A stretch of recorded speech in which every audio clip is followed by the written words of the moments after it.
ፊዮሪ ኩላሊት ነቅሎ ትክያውን በሰላም አጠናቃለች። የብሩኬም እናት ታገግማለች። ሁለቱም በሰላም ሕክምናቸውን አጠናቀዋል። እንኳን ደስ አላችሁ የፊዮሪ አድናቂዎች። ምክንያቱም ብዙዎቻችን ፊዮሪ ትሞታለች ብለን ገምተን ነበር። እንደዛም ነበር የሚያሳየው አደራረጋቸው ማለት ነው። ነገር ግን በተቃራኒው ነው። ፊዮሪም ተሽሏት እናቱም ድናለች። የብሩኬ እናት በድጋሚ በፊዮሪ አማካኝነት በህይወት ልትኖር ችላለች፣ ቆይታለች ማለት ነው። ሌላኛው ደግሞ ዛሬ ቀስቴና መኮንን ፊልም ያደርጋሉ። ቀስቴ አሸንፎ የቤዛንና የያሬድን ፍቅር ነፃ ያወጣል ወይስ ፍቅራቸውን እስከ ዛሬ መስዋዕት የከፈሉበትን መስዋዕት ፍቅር መስዋዕት ያደርጋል? እና የምናየው ይሆናል። የዛሬ ቆይታችን አፍላ ፍቅር ይሄንን ይሆናል። ምክንያቱም ቀስቴ ካሸነፈ ፍቅራቸውን ነፃ ሲያወጣ፣ በተቃራኒው ደግሞ መኮንን ካሸነፈ ያሬድን አሳልፎ ሰጥቶ ወደ ካናዳ ይሄዳል ማለት ነው። ያሬድ አሰላሙ አለይኩም ወራህመቱላሂ ወበረካቱ። ውድና የተከበራችሁ የፍቅር ጎጆ ቤተሰቦች እንዴት ናችሁ? ሁላችሁንም እንደ ሰዓት አቆጣጠራችሁ ሰላም ሰላም ብያለሁ። ዛሬ ይዤላችሁ የመጣሁት አፍላ ፍቅርን ክፍል 187 ነው። እንድትከታተሉ በአክብሮት ጋብዛለሁ። ወዳችሁና ፈቅዳችሁም ስለምትከታተሉ ከልብ አመሰግናለሁ። ለዚህ ቻናል አዲስ የሆናችሁ ሰብስክራይብ በማድረግ ቪዲዮውን ይጀምሩ። ነባሮች ደግሞ ላይክ፣ ሼር እያደረጋችሁ እንድትጀምሩ በአክብሮት ጋብዛለሁ። ክፍል 186ን ፊዮሪ ሞታለች በሚል ነበር ያጠናቀቅ ነው። ፊዮሪ ግን በተቃራኒው ነበረ። ፊዮሪ ሕክምናውን በሰላም ተጠናቆ ወጥታለች። የብሩኬም እናት ተሽሏታል። ቤዛ ድንገት ቅዱሴ ደውሎላት ሄሎ ብላ ስታነሳው ፊዮሪ ብሎ ነበር ያበቃው። ፊዮሪ ሲል የሞተች መስለን ነበረ። ቤዛም ድንጋጤዋ አየር የሞተች ነበር የሚያስመስለው፣ ነገር ግን ተቃራኒ ነበረ። ፊዮሪ በሰላም ሕክምናዋን አጠናቀው ወጥታለች ስሊል ነበር የደወለው። ቅዱሴ በጣም ደስ ብሎታል። ምስኪን ልጅ ነው፣ ጓደኛ የለውም፣ የሚያማክረውም የለውም። ቤዛም ብዙም ቢጨቃጨቃትም ነገር ግን ደስታውን የሚጋራው ሰው የሚያወራው ሰው ስላጣ ነበር ለቤዚቲ የደወለው። ለቤዚቲም ደውሎ የሆነውን ሁሉ ይነግራታል። የብሩኬም እናት ፊዮሪም በሰላም ሕክምናቸው እንደጨረሱ ይነግራቸዋል። እምደውለው ሰው እኮ ስላጣሁ ነው፣ ጓደኛ እኮ የልብ የሚለው ስላጣሁ ነው። አንቺ ጋር ደውዬ ቢያንስ ልተንፍስ ብዬ ነው። ለሁሉም እስቲ ንገሪልኝ፣ ለነ ቹቻ፣ ለነ ያሬድ፣ ትምህርት ቤቱ ሁሉ በቃ ንገሪልኝ እስቲ የኔ ፊዮሪ በሕክምናዋን በሰላም አጠናቃ መውጣቷ ይላታል። እሷም በጣም ደስ እንደሚልና እንኳንም ደስ አለን፣ ይሄ እኮ ሁላችንም ባናወራው የሁላችንም ጭንቀት ነበረ፣ ስለዚህ ለሁላችንም እንኳን ደስ አለን ልንባል ይገባን ትለዋለች። ብሩኬ ስትለው ብሩኬም እዛው ሆስፒታል ናቸው፣ ነገር ግን ሕክምናው ተጠናቋን፣ ከትምህርት ቤት መልስ ሁላችንም ሄደን እንጠይቃቸዋለን ይላታል። እሷም እንደሚመቻቸው ትነግራቸዋለች። ፊልማው ደግሞ ደርሷን ዛሬ ነው የሚፋለሙት ቀስቴና መኮንን። ስለዚህ እቅድ ማውጣት ነበረባቸው። ያሬድ እንዴት ተደበቀ ነው ማለት ቃጭን እንደደበቀችው ነው። ጸጋ እንትናን አግኝታ ሳናግረው ነበረ መኮንንን። አሁን ምን ትላለህ? እውነት ያለ ይመስልሃል ቀስቴ ጋር ስትለው ማዎ እንደዛ ነው ያለኝ ይለዋል። እንደዛ ባይሆንስ ምናልባትም እኮ ዋሽቶ ሊሆን ይችላል ካሸነፍከው ካልሰጠህ ስትለውም እንደዛ ካልሆነ ብዙ ዋጋ ነው ማስከፍለው። እንዴት ነው ዋጋ የምታስከፍለው ስትለውም ቹቻን እንደምወስድበት ነግሬዋለሁ፣ በቹቻ ደግሞ አይደራደርም፣ ስለዚህ ሊዋሸኝ አይችልም ይላታል። ጸጋም ቹቻ ቀላል ሴት እንዳልሆነች ትነግረዋለች። እሷ ቦክሰኛ ናት፣ ስለዚህ ተጠንቀቃ፣ ከቀስት የምትተናነስ ልጅ አይደለችም ይላል። እሱን እንኳ አውቃለሁ፣ ስለዚህ ከኛ ኃይል ግን አትበልጥም፣ አታስቢ ይላታል። ነገር ግን አሻራውን እንዴት አድርገን ሰውየው ላይ እንደምናደርግ ማሰብ አለብን ትለዋለች። በቃ ፊልሚያው ላይ አንቺ የሆነ ድራማ ትሰሪያለሽ ይላታል። እሷም ምንድነው ድራማ የምሰራው ስትልም በቃ ድብድቡ ላይ ቢላውን መሬት ታስቀምጫዋለሽ፣ እኛ የምንፈልገው ሰው እንዲያነሳው ማድረግ ብቻ ነው፣ የዛ ጊዜ አሻራው ይገኛል። ደመረ ቃሉን ሰጥቷል። የኛ ያልነውንም ሰውዬ ነው የደበደበኝ ብሏል። አንቺ እንዳልሆንሽ ተናግሯል። ስለዚህ ደግሞ በማረጋገጫ አሻራው የእሱ እንዲሆን ነው የሚፈለገው፣ ምክንያቱም ማረጋገጫ ስለሚያስፈልግ። ስለዚህ እንደዛ ታደርጊያለሽ፣ ግን እኮ ትንሽ የሚከብድ ይመስለኛል ስትለውም ይሄ አንቺ ስራ ነው፣ እሱ ታውቂያለሽ እንዴት እንደምትወጪው፣ እስር ቤት መበስበስ ካልፈለግሽ ይህም ማድረግ ግዴታሽ ነው ይላታል። እሷም በቃ በሀሳቡ ተስማምታ እሺ ትላለች። ከትምህርት ቤት እየተመለሱ ነበረ። ቹቻና ቤዛም ዝንገት ይደውሉና ቹቻና ቤዛም ዝንገት ደውለውም እንዲህ ይሉታል ቀስቴ ይህን ነገር እንድታቆም እንፈልጋለን ሲሉትም ፈጽሞኛ አናቆምም ይላቸዋል። እንደውም ትምህርት ቤት አቡሽና ሚኪ አይመጡም ይላቸዋል። ለምን ሲል እቅድ ማውጣት ስላለብን ይላሉ። እሺ በቃ እኛ በቃ ነገ ስንት ሰዓት ነው ስትለውም 4 ሰዓት ነው፣ ስለዚህ ከትምህርት ቤት መውጫችን ላይ ነው ስትለውም አዎ ከትምህርት ቤት መውጫችሁ ላይ ነው፣ ስለዚህ ልብሳችሁን ቀያይራችሁ ቦታው መገኘት ከፈለጋችሁ መምጣት ትችላላችሁ ይላቸዋል። እነሱም ቁጭ ብለው እቅዳቸውን ሲያወጡ ዋሉ። ምን ማድረግ እንዳለባቸው ሁሉም የስራ ድርሻቸውን ተከፋፈሉ። ሻንጣቸውን ከሸፉ፣ ሬዲ ሆኑ። በቃ ዘፈኑ፣ ጨፈሩ፣ ዘለሉ። ድልን ከኛ ጋር ይሁን ብለው ቆመው ተነሱ። ጄሪ እና ሄቨን ደግሞ ወደ ቤት ሲመጡ የጄሪ ወንድም በጣም ተናዶባን ነበረ። ምክንያቱም ኤቲኤሙን ከኪሱ ውስጥ ወስዳበት ነበረ ልብሳት ብልሃለሁ በማለት ስለዚህ መንገድ ሲያገኛት ሊመታን ነበረ። እየሮጡ እያለ ድንገት ይደርስባቸዋል። ይዛትና ሄቨን ታስጠላታለች። እሷም ተዋት እኔ እንዲሰጥህ አደርጋለሁ ትለዋለች።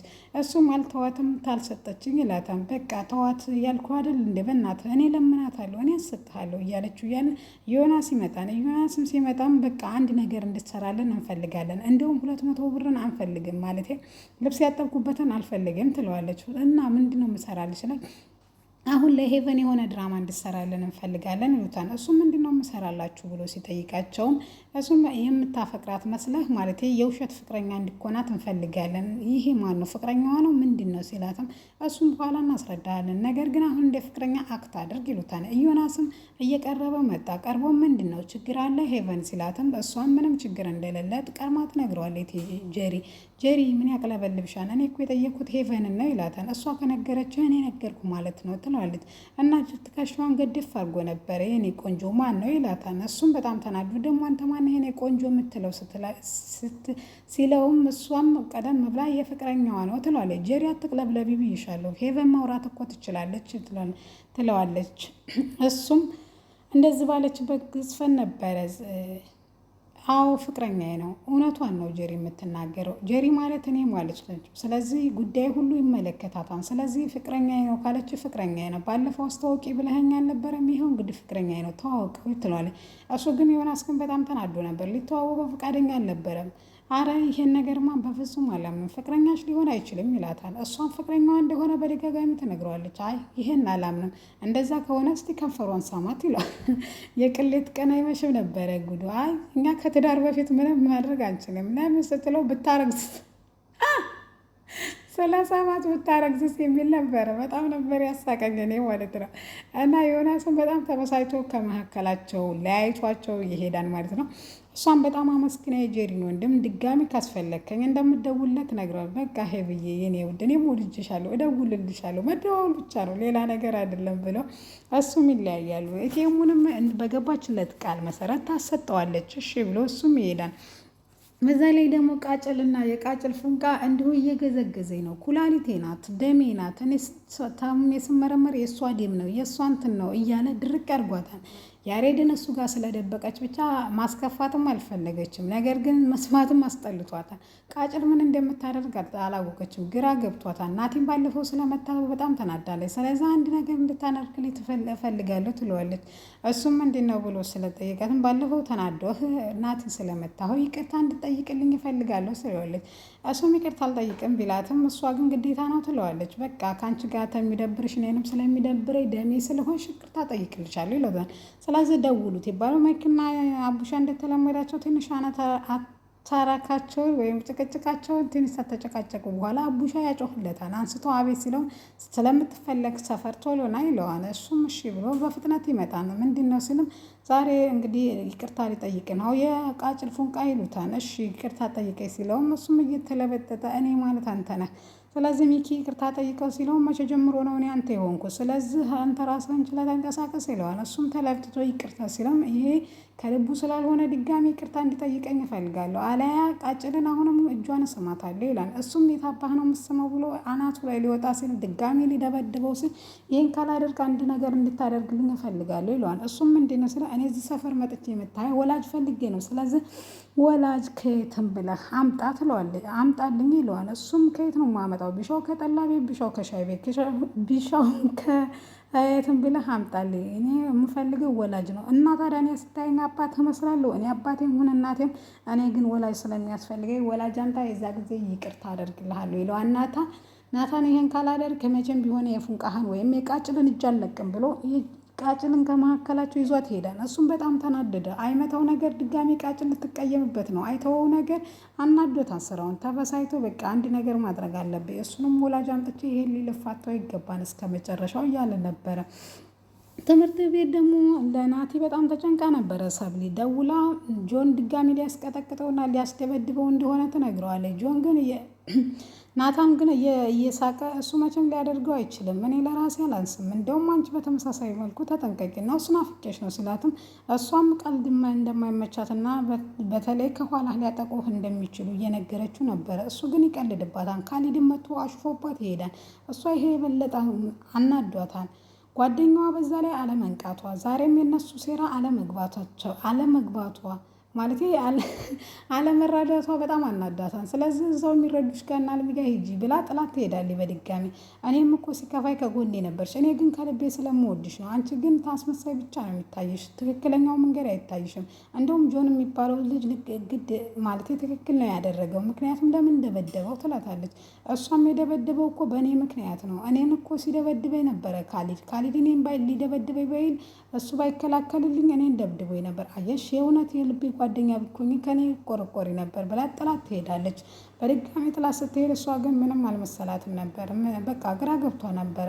ምክንያቱም እሷ ባለችበት ስሜት አሁን ራሱ የምታውቅ አይመስለኝም። በዚህ በኩል ጆን ታሪክ ያለው ትላለች፣ በዚህ በኩል ደግሞ የኤላ ፍቅር ይገዘግዛታል፣ በዚህ በኩል ደግሞ ጓደኛዋ አልሚ ተቀይማታለች፣ በዚህ በኩል ሳብሊ ደግሞ የኔ ነሽ ስትላት ታርቃታለች።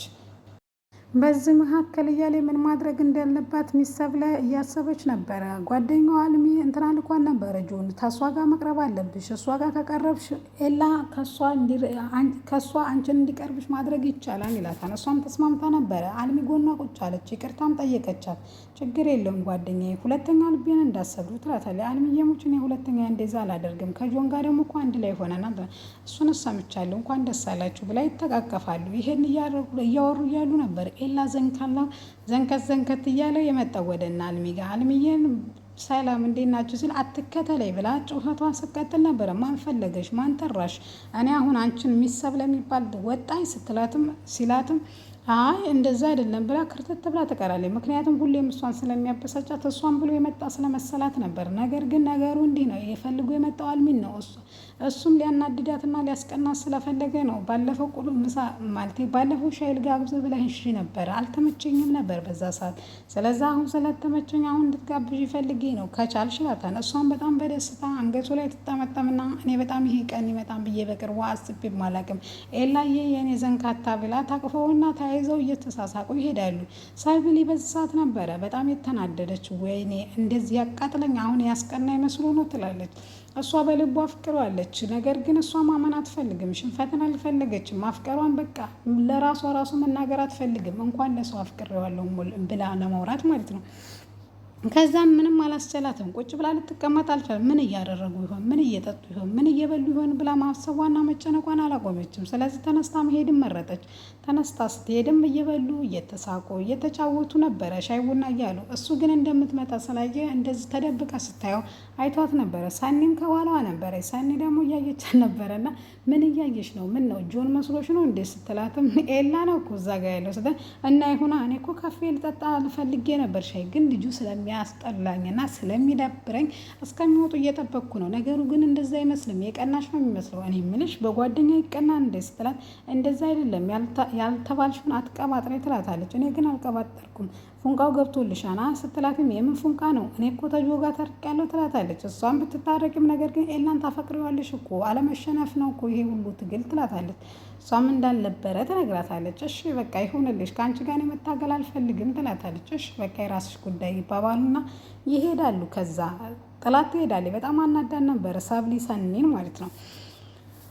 ጸጋ እንደተለመደው ወሬ አጣርታ ለነገ ፕሮግራሙ ወይም ለቦክሱ ለመኮንን ለማቀበል ወደነ እንትና ጋር ታቀናለች፣ ወደ ቤዛና ወደ ቹቻ ጋር። እሷም ስትመጣ ያነቃኑባት መስላይቻ አስመሳይ መረጃ ልትቀበለን እኮ እየመጣች ነው። ስለዚህ እንዳልነበረ አክት እናድርግ ማለት ይሄ ያሬድ እንደጠፋ ትላቸዋለች። እነሱ የሚስማሙና እሺ በቃ አክት እናድርግ ይላሉ። ወይኔ በቃ የኔ ህይወት እንደዚህ ጭንቀት ሆነ፣ እንደዚህ በቃ መጨረሻ ይሆን እያለ ቤዛም አትቴ ማለት ጀመረች። ቹቻም ቀጠለች። እኔ እኮ ምን እንደሚሻለኝ አላውቅም ይሄን ቀስቴን እያሉ ሁላቸውም እንደዚህ እያሉ ነበረ።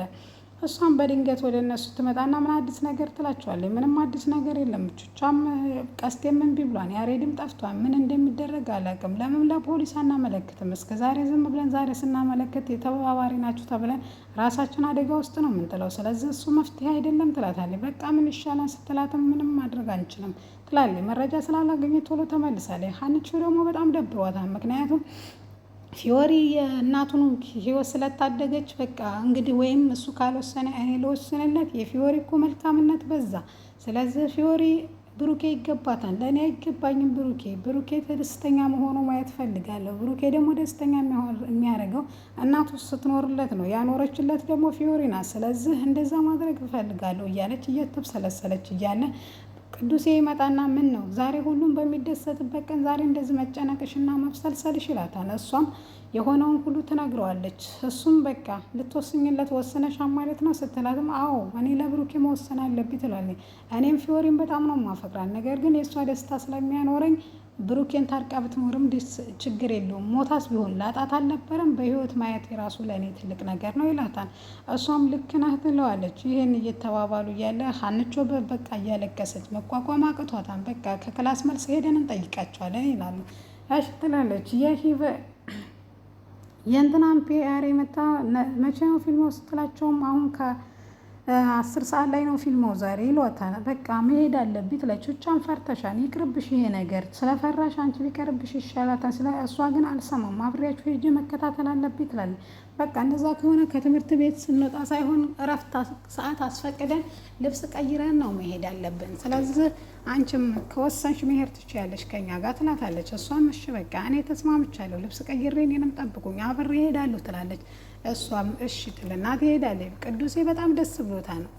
በመዳኗ ብቻ ነው። ፍቅር እኮ ያፈቀሩትን ሰው እኮ ማግኘት ብቻ አይደለም፣ ያፈቀሩትን ሰው ደስታ መኖር ነው። ስለዚህ የፊዮሪ ደስታ ያስደስተኛል እኔ ይላታል። እሷም ልክ ናት፣ በቃ እኔም ለፊዮሪ አሳልፌ መስጠት አለብኝ ብሩኬ ትለዋለች። እሱም እሺ በቃ እንደዛ ከሆነ አትደበሪ፣ ለማንኛውም ማታ ሄደን እንጠይቃቸዋለን ይላታል። እነ ቀስቴም ጥንቃቄያቸውን ጨርሰዋል። ሁሉም ነገር በስነ ስርዓት አስተካክለዋል። ሁሉም ተስተካክለዋል። ሁሉም ጨርሰዋል። ጣጣቸውን ጨርሰዋል። በቃ ፊልሚያው ሊወረድ ነው። ፊልሚያው ሊጀመር ነው። ያም ራሱን አዘጋጅቶ መጥቷል። እነ ፊዮሪም እነ ቀስቴም አዘጋጅተዋል። በቃ ምን ልንገራቸው ብቻ አላቅም። የዓለም ጦርነት ነው የሚመስለው። የሁለት ሰው ፋይቲንግ ሳይሆን የዓለም ፋይቲንግ ነው የሚመስለው። ብቻ ዘፈኑ፣ ጭፈራው ድል ከነሱ ጋር ነው። በፉከራ ካልሆነ በቀር ድሉ ከነኛ ጋር ነው እያሉ ከጨርቆስ ሊጋ መቅጣም ምን እንደሆነ እያሉ እየፎከሩ ነው እየሄዱ ያሉት ቹቻ፣ ቤዛም እናም ሄሉ ደግሞ ግራ ገብቷቸው ምን ማድረግ እንዳለባቸው እየተከተሏቸው ነው። ውድና የተከበራችሁ የፍቅር ጎጆ ቤተሰቦች ላሬጅላችሁ የመጣሁት ይህን ይመስል ነበረ። ከወደዳችሁ ላይክ፣ ሼር አድርጉ። ሀሳብ አስተያየታችሁን በኮሜንት ሳጥን አስቀምጡልኝ ማለት ነው። እንግዲህ ቀስቴ ያሸንፋን ወይስ አይሸነፍም የሚለውን በቅርቡ የምናይ ይሆናል። ፊዮሪም ከሐኪም ቤት በሰላም ትጠናቃለች ማለት ነው። ወዳችሁና ፈቅዳችሁ ስለምትከታተሉ ከልብ አመሰግናለሁ።